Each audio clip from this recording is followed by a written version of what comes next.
Hey friends, welcome back to your अपना YouTube channel read by education. आज जो हम लोग देखेंगे ज्योग्राफी के सीरीज़ में मैदानों के बारे में देखेंगे। भारत में जो विभिन्न प्रकार के मैदान पाए जाते हैं, आज हम विशेष रूप से जो है उत्तरी भारत के मैदान के बारे में देखेंगे। इससे कई बार एग्जाम में क्वेश्चन पूछा गया और बहुत ही इंटरेस्टिंग चैप्टर है।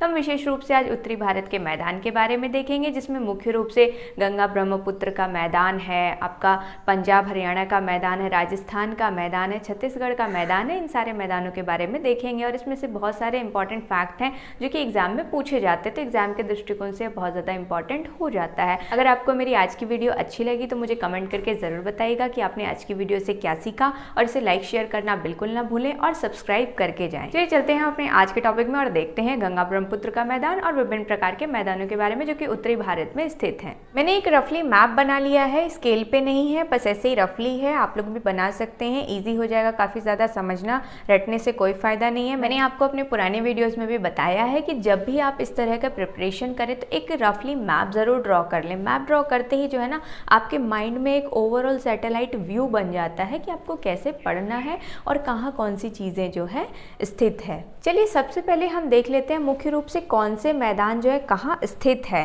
तो जैसा सबसे पहले है हमारा ये पंजाब हरियाणा के क्षेत्र में जो है पंजाब हरियाणा का मैदान है। उसके बाद जो इधर आपका पश्चिमी भाग में है वो राजस्थान का मैदान है। इसके बाद आपका गंगा का मैदान है, इंडो गंगेटिक प्लेन भी जिसको कहते हैं, ये छत्तीसगढ़ का मैदान है, और उधर ब्रह्मपुत्र का मैदान है। मुख्य रूप से जो आपका उत्तरी भारत है, पश्चिमी और पूर्वी भारत में आपके मुख्य रूप से 1 2 3 4 5 मैदान है। उसके बाद पूर्वी और पश्चिमी घाट में जो है बहुत सारे छोटे छोटे मैदान हैं, उसके बारे में हम अपने नेक्स्ट वीडियो में देख लेंगे। सबसे पहले हम गंगा के मैदान के बारे में देख लेते हैं। तो गंगा का मैदान जो इसको इंडो गंगेटिक प्लेन्स भी कहा जाता है, और ये भारत में जो है सबसे ज़्यादा उपजाऊ भूमि के लिए प्रसिद्ध है और सबसे बड़ा मैदान है। अगर इसकी लंबाई की बात करें हम तो पश्चिम से पूर्व की ओर जो है लगभग 3200 किलोमीटर में यह फैला हुआ है, और चौड़ाई जो है इसकी लगभग 150 से 300 किलोमीटर जगह जगह पर वेरी करती है। यह हिमालय से लाई हुई नदियों के द्वारा जो निक्षेपित होते हैं, कंकड़ पत्थर बालू बजड़ी जितने भी होते हैं, उसके द्वारा यह मैदान बना हुआ है। इसी क्षेत्र में कई तरह के जो है मिट्टी पाई जाती है,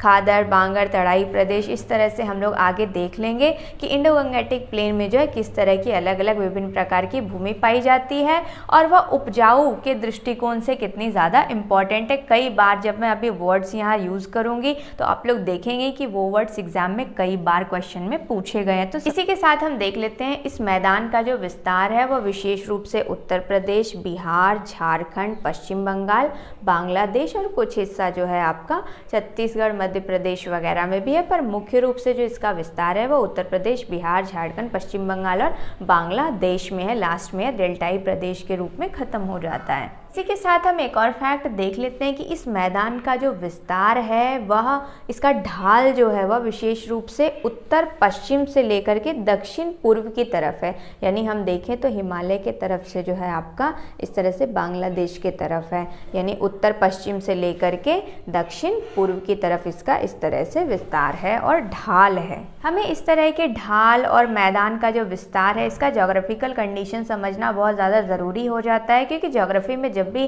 कुछ क्वेश्चन इस तरह से आते हैं तो हमारा माइंड जो है को रिलेट नहीं कर पाता है कि एक्चुअल में ये क्वेश्चन कहाँ से पूछा गया और कैसे पूछा गया है। अगर भाबर पूछ लेगा, बांगर पूछ लेगा तो उसकी ऊंचाई और ज्योग्राफिकल कंडीशन अगर हमें नहीं पता है तो हमें पता चलेगा कि अरे गंगा तो यहाँ से निकलती है आपका गंगोत्री हिमनद से, तो हो सकता है कि आपका हिमाचल प्रदेश में भी जो है आपका बांगर खादर पाया जा सकता है, लेकिन ऐसा होता नहीं है। क्वेश्चन बहुत कंफ्यूज किया जाता है और स्टूडेंट को रिलेट करने में बहुत ज़्यादा कंफ्यूज करता है, एग्जाम में क्वेश्चन गलत हो जाता है। तो आपको प्रॉपर सबसे पहले अपने माइंड में ये सेट करना होगा कि इसका जो है विस्तार कितना है, कहाँ से कहाँ तक फैला गया है। और अगर आप एक बार बेसिक चीज़ें अपने माइंड में सेट कर लेते हैं तो आपको इससे रिलेटेड जो भी क्वेश्चन एग्जाम में पूछा जाएगा वह ऑड वन आउट करके, एलिमिनेट करके, किसी भी तरह से आपको ऑब्जेक्टिव क्वेश्चन का आंसर देना है, डिस्क्रिप्टिव तो देना नहीं है। तो ऑब्जेक्ट और डिस्क्रिप्टिव में फैक्ट्स काफ़ी ज़्यादा हेल्पफुल हो जाएंगे जितने भी डिस्क्रिप्टिव एग्जाम होते हैं, लेकिन ऑब्जेक्टिव के लिए बहुत ही ज़्यादा इजी हो जाता है। 50% तो यही इजी हो जाता है जब आपके माइंड में ज्योग्राफिकल कंडीशन जो है एडजस्ट कर जाता है। चलिए इसी के साथ हम एक और इसका मेन फैक्ट देख लेते हैं कि इसको मुख्यतः 3 भाग में बांटा गया है। ऐसे तो ये बहुत सारे छोटे छोटे भागों में विभाजित है, पर मुख्य रूप से जो है इसे 3 भागों में बांटा गया है। ऊपरी गंगा का मैदान, मध्य गंगा का मैदान और निम्न गंगा का मैदान। ऊपरी गंगा का मैदान जो उसमें पश्चिमी उत्तर प्रदेश का भाग आ जाता है। मध्य गंगा का जो मैदान है उसमें पूर्वी उत्तर प्रदेश और बिहार का क्षेत्र आ जाता है। और आपका जो निम्न गंगा का मैदान है उसमें पश्चिम बंगाल का क्षेत्र आ जाता है। तो इस तरह से भी जो है आपको बाइफरगेट करने में काफ़ी ज़्यादा हेल्प होगा कि ऊपरी गंगा का मैदान, मध्य गंगा का मैदान और निम्न गंगा का मैदान।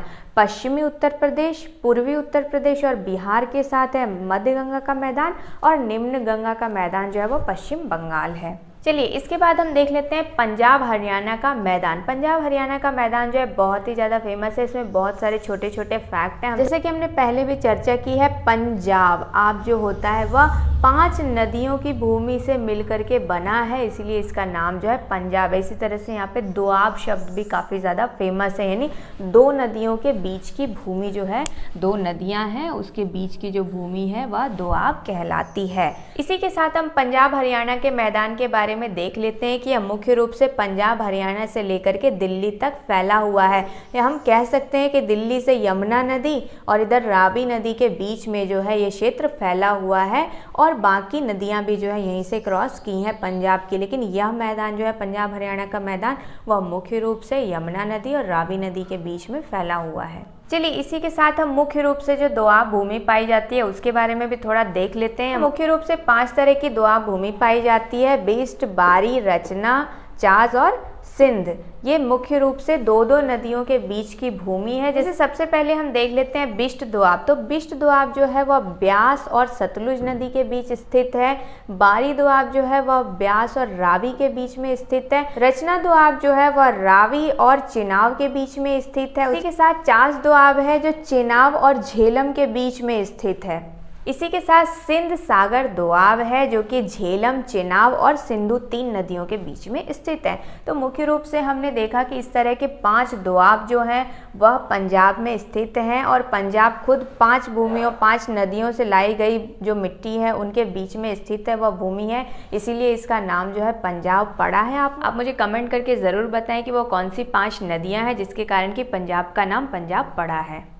इसी के साथ हम देख लेते हैं अपना अगला मैदान जो है तीसरा, वह ब्रह्मपुत्र का मैदान है। ब्रह्मपुत्र का मैदान जो है वो हिमालयी पठार और मेघालय के पठार के बीच में स्थित है। ये लंबा और सकरा मैदान है, और इसकी मिट्टी जो नदी के द्वारा लाती है वो कहीं कहीं जो है द्वीपों का निर्माण भी हुआ है, और संसार का सबसे बड़ा नदी द्वीप माजुली द्वीप जो है इसी मैदान में स्थित है। माजुली द्वीप से कई बार एग्जाम में क्वेश्चन पूछा गया है, तो आप लोगों के लिए काफ़ी ज़्यादा हेल्पफुल हो जाएगा समझने में कि नदियाँ जो अपने साथ मिट्टी लाती हैं उसके अलग अलग जगह पे अलग अलग नाम है। खादर है, बांगर है, जलोड़ है, पंक है, इस तरह से अलग अलग नाम होते हैं उसके, लेकिन नाम पे डिपेंड नहीं करता है। मेन हमारा कॉन्सेप्ट क्या हो जाता है कि जो नदी मिट्टी लाती है उसी से कुछ कुछ अलग अलग आकृतियों का निर्माण होता है, और ब्रह्मपुत्र नदी द्वारा लाई गई जो मिट्टी है उससे यहाँ पर द्वीप का निर्माण होता है, और संसार का सबसे बड़ा नदी द्वीप जो है माजुली द्वीप वह यहीं पर स्थित है। नेक्स्ट हम देख लेते हैं राजस्थान का मैदान। यह भी अपने आप में बहुत ज़्यादा इम्पोर्टेंट है। यह अरावली के पश्चिम भाग से भारत पाक सीमा तक स्थित है, और इसका जो पश्चिमी भाग है वह रेतों से भरा हुआ है, बहुत बड़ा मैदान है, और इसी को थार डेजर्ट के नाम से जाना जाता है। थार मरुस्थल जो कि भारत का सबसे बड़ा मरुस्थल है। यह पश्चिमी, इसी मैदान राजस्थान के मैदान का ही पश्चिमी भाग रेतों का हिस्सा है, और वही रेत जो है रेगिस्तान का निर्माण करती है जिसका नाम है थार मरुस्थल। अरावली के पश्चिम से भारत पाक सीमा तक स्थित है। यहाँ की प्रमुख नदी जो है वह लूनी नदी है, जिसको आधी मीठी आधी खारी नदी भी कहा जाता है। यह कच्छ की खाड़ी में गिरती है। इसी के साथ इसी मैदान में भारत की सबसे बड़ी खारे पानी की झील जो है वह लेक सांभर इसी मैदान में स्थित है, जिसका पानी काफ़ी ज़्यादा खारा है। इसी के साथ इसी मैदान में काफ़ी सारे और भी झील उपस्थित है। लेक डिडवाना है, डिंगना है, नकरसर है, राजसमंद है, इस तरह की झीलें भी काफ़ी ज़्यादा इंपॉर्टेंट है, कई बार इनसे भी क्वेश्चन पूछा गया है। तो मेनली जो है यहाँ पर लेक सांभर भारत की सबसे बड़ी नमकीन झील राजस्थान के मैदान में ही स्थित है। अभी तक हमने देखा गंगा ब्रह्मपुत्र का मैदान देखा, पंजाब हरियाणा का मैदान देखा, राजस्थान का मैदान देखा। अब हम लोग चलते हैं 5वें मैदान पे, जो कि छत्तीसगढ़ का मैदान है। काफ़ी ज़्यादा फेमस है अपनी उपजाऊ भूमि के कारण। यहाँ चावल की खेती सबसे ज़्यादा होती है और इसे चावल का कटोरा भी कहा जाता है। साथ ही हम देख लेते हैं छत्तीसगढ़ का मैदान नाम है, लेकिन मुख्य रूप से इसमें सिर्फ छत्तीसगढ़ जिला ही नहीं है, उत्तर प्रदेश का पूर्वी भाग भी, जो कि मध्य गंगेटिक प्लेन है, मध्य गंगा का मैदान जिसको बोलते हैं, उसका निचला भाग जो है उत्तर प्रदेश का पूर्वी भाग, दक्षिण पूर्वी भाग कह सकते हैं, वह छत्तीसगढ़ के मैदान में ही स्थित है। उसको छत्तीसगढ़ के मैदान का पार्ट कहा जाता है। इस तरह से हमने मुख्य रूप से 5 तरह के मैदान के बारे में देखा, उत्तरी भारत के जो मैदान है। अब हम कुछ विशेष भूमि के बारे में देख लेंगे जिनसे कि क्वेश्चन बहुत ज़्यादा फ्रीक्वेंटली पूछा जाता है। खादर, बांगर, तराई प्रदेश, इस तरह के जो भूमि है इनसे कई बार क्वेश्चन पूछा गया है। तो आगे हम अपने आने वाले लेसन्स में जो है उसके बारे में डिटेल में चर्चा करेंगे। अभी हम ओवरऑल मैदान को समझने के लिए हम वो टॉपिक देख लेते हैं। सबसे पहले हम देख लेंगे भाबर प्रदेश के बारे में। यह हिमालयन रेंज में हिमालय से जो निकलती हुई नदियां हैं, मुख्य रूप से सिंधु और तीस्ता के बीच में स्थित है। यह इन नदियों के द्वारा उतरती हुई नदियों के द्वारा लाए गए जो कंकड़ पत्थर होते हैं, बजरी कह सकते हैं, हम उनको बजरी कहते हैं, उनके द्वारा बनता है, इस प्रदेश का निर्माण होता है। और काफ़ी ज़्यादा पत्थर जो है वह ऊपर तलहटी पर बैठ जाते हैं और सारा पानी नीचे रिस करके चला जाता है। इसी कारण से जो है यहाँ पर नदियाँ एक तरह से कह सकते हैं हम कि विलुप्त हो जाती हैं। भाबर प्रदेश में हिमालय से आने वाली नदियाँ जो है वह कंकड़ पत्थर की अधिकता के कारण विलुप्त हो जाती है, पत्थरों के नीचे से बहने लगती है यहाँ पर नदियाँ।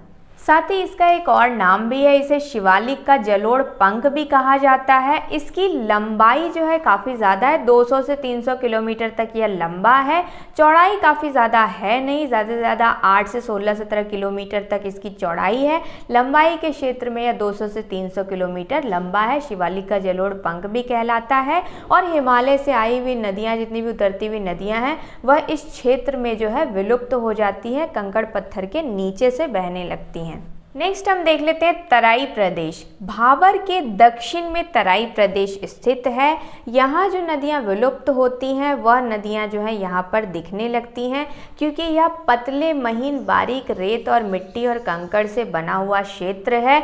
यहाँ बड़े कंकड़ पत्थर आते हैं जिनको कि बजड़ी कहा जाता है, और यहाँ छोटे महीन रेतकण होते हैं, जिसके कारण कि यहाँ जो है नदियाँ फैल जाती है, इधर उधर पानी तितर बितर हो जाता है और दलदली भाग निर्माण करता है, क्योंकि पतले मिट्टी के कण होते हैं, रेत के कण होते हैं, जो कि दलदल बनाते हैं इस क्षेत्र में। यानी हम कह सकते हैं कि शिवालिक से जो नदियां यहाँ पर विलुप्त हुई थी वह नदियां यहाँ दिखने लगती है और दलदल का निर्माण करती है। साथ ही इस क्षेत्र की एक और विशेषता है कि यहाँ जैव विविधता बहुत ज़्यादा पाई जाती है, घनी आबादी पाई जाती है, घने वन पाए जाते हैं, साथ ही जल की अत्यधिक उपलब्धता भी पाई जाती है यहाँ पर। इसके बाद हम देख लेते हैं बांगर भूमि।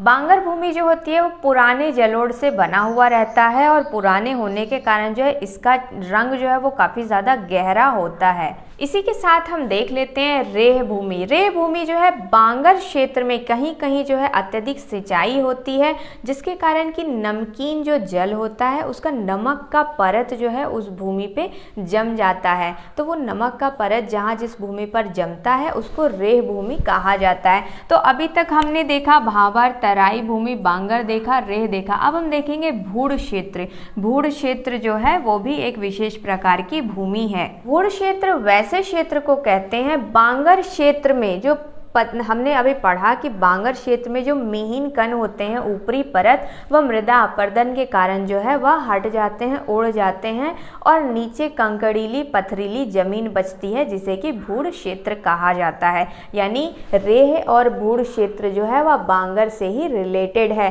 नमक की परत जहाँ जम जाती है उसे रेह क्षेत्र कहते हैं, और भूड़ कहते हैं जब ऊपरी परत का अपरदन हो जाता है और नीचे कंकड़ पत्थर रहता है तो उसे भूड़ क्षेत्र कहते हैं। नेक्स्ट हम देख लेते हैं खादर प्रदेश। खादर प्रदेश वैसी भूमि को कहते हैं या नवीन जलोढ़ से बना हुआ रहता है, यानी नदियों द्वारा जो नई मिट्टी लाई जाती है। इसके दो नाम है। निम्न भूमि जो बाढ़ का होता है उसे खादर कहा जाता है, उत्तर प्रदेश में इसको खादर कहा जाता है, और पंजाब हरियाणा के मैदान में इसे बेट कहा जाता है। यानी दोनों ये जो है निम्न भूमि ही रहती है। तो बाढ़ के मैदान का जो निम्न भूमि का पार्ट है उत्तर प्रदेश में यहाँ खादर कहलाता है, और यहाँ पंजाब हरियाणा में बेट कहलाता है। साथ ही इन्हीं मैदानों का जो है विस्तार आगे चल करके डेल्टाई मैदान या डेल्टाई क्षेत्र में, डेल्टाई प्रदेश में होता है। आगे हम देख लेते हैं बील भूमि। बील भूमि जो होती है वो मैदानी डेल्टाई भागों में जो सालों भर निम्न भूमि होती है, नीचे गर्त वाली भूमि होती है जहाँ सालों भर पानी जमा रहता है। इस तरह की भूमि को, इस तरह से ये निम्न भूमि हो जाती है और यहाँ सालों भर पानी जमा रहता है। ऐसी भूमि को जो है बील भूमि कहा जाता है। मैदानी भागों में इसे जो है गोखुर झील भी कहा जाता है। गोखुर झील इसलिए इसका नाम पड़ा क्योंकि इसका आकार जो है कहीं ना कहीं गो यानी गाय, खुर यानी पैर, गाय के खुर के जैसा इसका जो है आकार इस तरह से होता है, इसलिए इसका नाम जो है गोखुर झील पड़ा। और झील गहराई में पानी जमा होता है, इसलिए गोखुर झील मैदानी भागों में। गोखुर झील से कई बार क्वेश्चन पूछा गया है और स्टूडेंट काफ़ी ज़्यादा कंफ्यूज रहते हैं, तो आप यहाँ से कोरिलेट कर सकते हैं। तो इस तरह से आज हमने 5 मैदानों के बारे में देखा और 5-6 तरह के जो यहाँ पे विशेष रूप से प्रदेश पाए जाते हैं, मिट्टी भूमि पाई जाती है, उसके बारे में छोटा छोटा पॉइंट्स देखा हमने। अपने आने वाली वीडियो में जो है इन सब पे डिटेल चैप्टर में ज़रूर लाने की कोशिश करूँगी और कोशिश करूँगी कि आप लोगों को और भी ज़्यादा जानकारी दे सकूँ मैं अपने वीडियो के माध्यम से। अगर आप लोगों को मेरी वीडियो पसंद आ रही है तो मुझे कमेंट करके ज़रूर बताएं और सब्सक्राइब करना बिल्कुल ना भूलें, लाइक और शेयर ज़रूर करें। Thanks for watching. आज के लिए बस इतना ही, तब तक के लिए बाय, मिलते हैं अगले वीडियो में।